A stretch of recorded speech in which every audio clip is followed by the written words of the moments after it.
Écoutez, Sichot Relek Yud Gimel, première sikha sur Shlach. Alors le rabbi ici il précise, comme dans de nombreux sichot, que le nom d'une paracha dans la Torah il n'est jamais au hasard et que c'est pas juste un nom qui a été pris en fonction du début de la paracha, c'est un nom qui reflète l'ensemble de la paracha, du début de la paracha jusqu'à la fin. Le nom est représentatif de la paracha dans sa globalité. Alors dans notre cas à nous, en quoi le nom de Shlach, ça représente l'ensemble de la paracha? Et a priori, on pourrait se poser la question.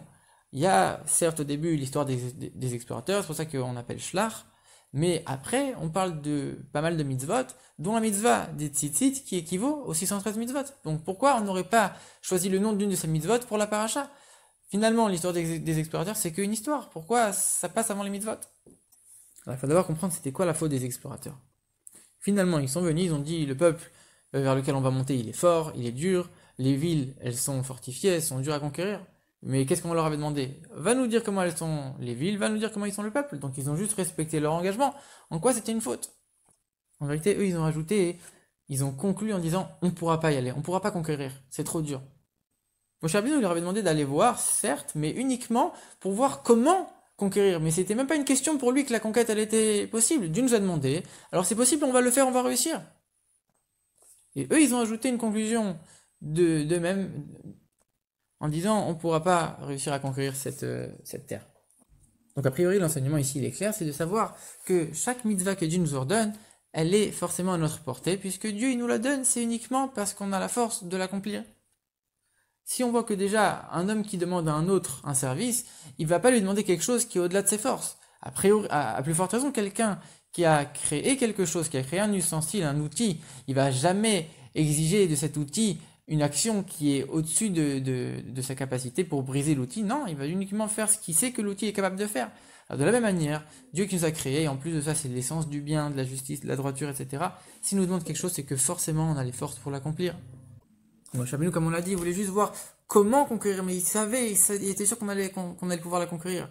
Il voulait juste voir comment, parce qu'on sait qu'on doit tout accomplir de manière naturelle, sans compter sur les miracles. Alors il fallait anticiper de manière concrète comment faire. Mais il n'y avait même pas de question sur le fait que c'était possible et réalisable. Donc ici, c'est un enseignement qui concerne l'ensemble de l'accomplissement de Torah Mitzvot. Et puisque ça concerne l'ensemble de l'accomplissement des Torah Mitzvot, on a lié ça avec l'entrée en Eretz Israël. Pourquoi? Parce que l'entrée en terre d'Israël, ça aussi, ça concerne l'ensemble des mitzvot. La terre d'Israël, c'est une terre sur laquelle les yeux de Dieu sont posés du début de l'année jusqu'à la fin de l'année. C'est une terre où la providence divine, elle est palpable de manière beaucoup plus grande. C'est une terre dans laquelle, même si c'est une terre matérielle, on va voir la présence de Dieu de manière beaucoup plus présente, de manière beaucoup plus palpable. Donc l'entrée en Eretz Israël, ça représente le fait de sortir quelque chose de sa matérialité et d'amener un petit peu de dévoilement de divinité, de dévoilement de Dieu à l'intérieur. C'est exactement ce qu'on fait quand on fait une mitzvah, on prend un objet matériel et on le rentre dans la divinité, dans la spiritualité, dans la sainteté. Donc c'est pour ça qu'on a lié l'entrée en Eretz Israël avec cet enseignement qui concerne l'ensemble de Torah Mitzvot, puisque par chaque mitzvah on est en train de rentrer l'objet matériel en Eretz Israël dans le domaine de la sainteté. Un autre enseignement, on sait qu'avant chaque mitzvah, il faut réfléchir au sens de la mitzvah et aussi au sens de pourquoi on accomplit une mitzvah, pour accomplir l'ordre de Dieu. Que par ça, on est en train de se sanctifier, à chaque idée chanou, il nous a sanctifié, et mitzvotav, dans ces mitzvot. Mitzvot, c'est un lien, on est en train de s'unir avec Dieu en faisant une mitzvah. On doit se rappeler, toujours avant de faire la mitzvah, on fait la bracha avant pour se rappeler qu'est-ce qu'on est en train de faire maintenant. Pareil pour l'étude. Venatanu et Torato, il nous a donné sa Torah, la Torah de Dieu telle qu'elle est chez lui, et on conclut en disant Noten la Torah, il est en train de nous la donner maintenant. Et on dit ça avant pour prendre conscience et réfléchir un petit peu.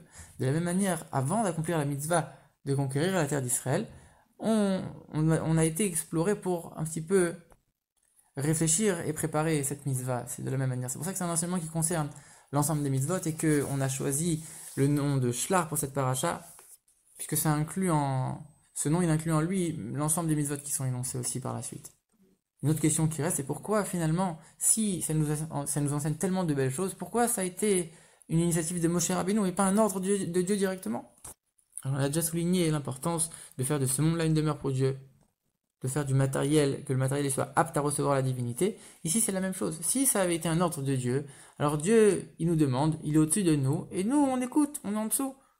Et par ça, le matériel, il n'est pas tellement changé. Par le fait que ça vient de nous, ça vient de Moshe Rabbeinu, ça vient d'un homme matériel, et que lui, il va pas uniquement accepter et écouter ce que Dieu va dire, mais il va proposer quelque chose, il va ajouter quelque part quelque chose à Dieu, si on peut dire. Et donc ça représente l'élévation du matériel, d'un homme matériel, vers le spirituel, vers le divin. Donc non seulement ça nous apporte un enseignement extraordinaire, mais même la manière avec laquelle ça nous a enseigné, que ça vient de Moshe Rabbeinu, ça nous rappelle encore le grand principe du fait qu'on doit faire de ce monde-là une demeure pour Dieu, que c'est le but de la création du monde, de transformer le matériel pour qu'il puisse être apte à recevoir la lumière de Dieu.